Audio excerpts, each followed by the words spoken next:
एक औरत थी, उसका एक बेटा था। माँ बेटे बड़े गरीब थे। एक दिन माँ ने बेटे से कहा, बेटा, यहाँ से बहुत दूर में एक दिगंबर मुनि पधारे हैं। वे बड़े सिद्ध पुरुष हैं और महाज्ञानी हैं। तुम उनके पास जाओ और पूछो कि हमारे ये दुख के दिन और कब तक चलेंगे, इसका अंत कब होगा। बेटा घर से चला। पुराने समय की बात है। यातायात की सुविधा नहीं थी। वह पैदल यात्रा पर था। चलते चलते शाम हो गई।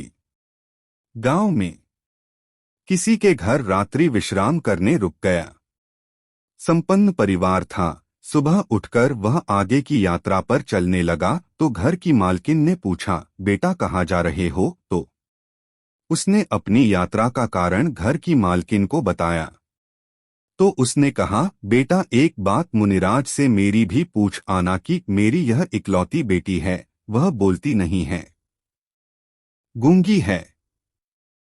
वह कब तक बोलेगी और इसका विवाह किससे होगा। उस लड़के ने कहा, ठीक है, और वह आगे बढ़ गया। रास्ते में उसने एक और पड़ाव डाला। अब की बार उसने एक संत की कुटिया में पड़ाव डाला था। विश्राम के बाद जब वह लड़का चलने लगा तो उस संत ने भी पूछा, कहाँ जा रहे हो। उसने संत जी को भी अपनी यात्रा का कारण बताया। संत ने कहा, बेटा, मेरी भी एक समस्या है, उसे भी पूछ लेना। मेरी समस्या यह है कि मुझे साधना करते हुए 50 साल हो गए, मगर मुझे अभी तक संतत्व का स्वाद नहीं आया। मुझे कब संतत्व का स्वाद आएगा, मेरा कल्याण कब होगा, बस इतना सा पूछ लेना। युवक ने कहा, ठीक है, और संत को प्रणाम करके आगे चल पड़ा। युवक ने एक पड़ाव और डाला। अब की बार का पड़ाव एक किसान के खेत पर था। रात में चर्चा के दौरान किसान ने उससे कहा, मेरे खेत के बीच में एक विशाल वृक्ष है। मैं बहुत परिश्रम और मेहनत करता हूँ, लेकिन उस बड़े वृक्ष के आसपास दूसरे वृक्ष पनपते नहीं हैं। पता नहीं क्या कारण है।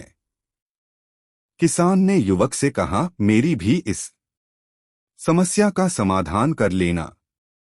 युवक ने स्वीकृति में सिर हिला दिया और सुबह आगे बढ़ गया।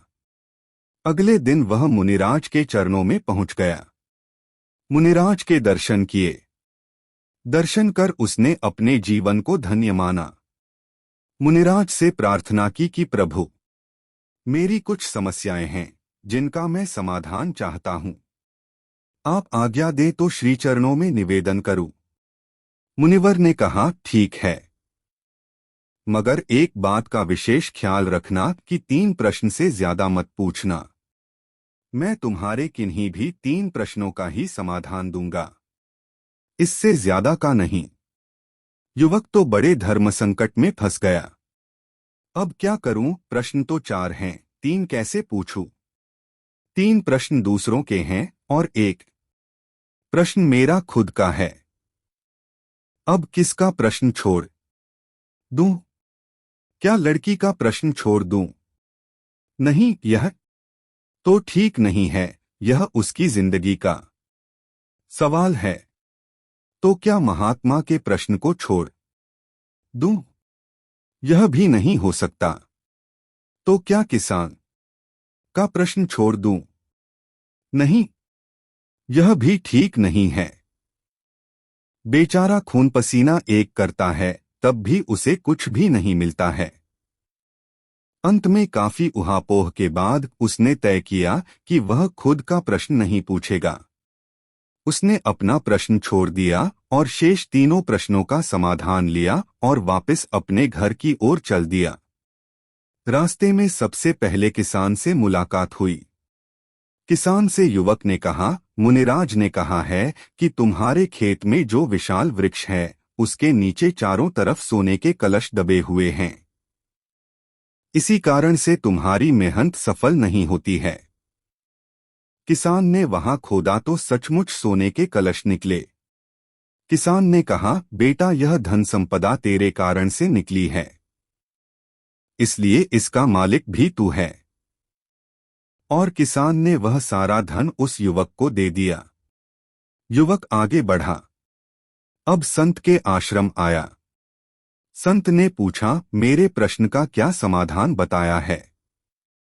युवक ने कहा, स्वामी जी, माफ करना, मुनिराज ने कहा है कि आपने अपनी जटाओं में कोई कीमती मणि छुपा रखी है। जब तक आप उस मणि का मोह नहीं छोड़ेंगे तब तक आपका कल्याण नहीं होगा। साधु ने कहा, बेटा तू ठीक ही कहता है। सच में मैंने एक मणि अपनी जटाओं में छिपा रखी है और मुझे हर वक्त इसके खो जाने का, चोरी हो जाने का भय बना रहता है। इसलिए मेरा ध्यान भजन सुमिरन में भी नहीं लगता। ले अब इसे तू ही ले जा। और साधु ने वह मणि उस युवक को दे दी। युवक दोनों चीजों को लेकर फिर आगे बढ़ा। अब वह सेठानी के घर पहुंचा। जब दूसरों की समस्या अपनी खुद की समस्या बनने लगती है तो फिर अपनी समस्या कोई समस्या ही नहीं रह जाती। जो दूसरों के लिए सोचता है, ईश्वर स्वयं उसका कल्याण करते हैं।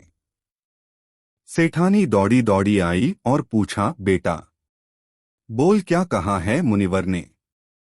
युवक ने कहा कि माँ जी, मुनि जी ने कहा है कि तुम्हारी बेटी जिसको देखते ही बोल पड़ेगी वही इसका पति होगा। अभी सेठानी और युवक की बात चल ही रही थी कि वह लड़की अंदर से बाहर आई और उस युवक को देखते ही एकदम से बोल पड़ी। सेठानी ने कहा, बेटा आज से तू इसका पति हुआ। मुनिराज की वाणी सच हुई और उसने अपनी बेटी का विवाह उस युवक से कर दिया। अब वह युवक धन, मणि और कन्या को साथ लेकर अपने घरे ऊपर पहुंचा। माँ ने पूछा, बेटा तू आ गया, क्या कहा है मुनिवर ने? कब हमें इन दुहकों से मुक्ति मिलेगी? बेटा ने कहा, माँ मुक्ति मिलेगी नहीं, मुक्ति मिल गई। मुनिराज के दर्शन कर मैं धन्य हो गया। उनके तो दर्शन मात्र से ही जीवन के दुहक, पीड़ाएं और दर्द खो जाते हैं। माँ ने पूछा, तो क्या मुनिराज ने हमारी समस्याओं का समाधान कर दिया है? बेटे ने कहा, हाँ माँ, मैंने तो अपनी समस्या उनसे पूछी ही नहीं और समाधान भी हो गया। माँ ने पूछा, वो कैसे? बेटे ने कहा, माँ मैंने सबकी समस्या को अपनी समस्या समझा तो मेरी समस्या का समाधान स्वतः हो गया।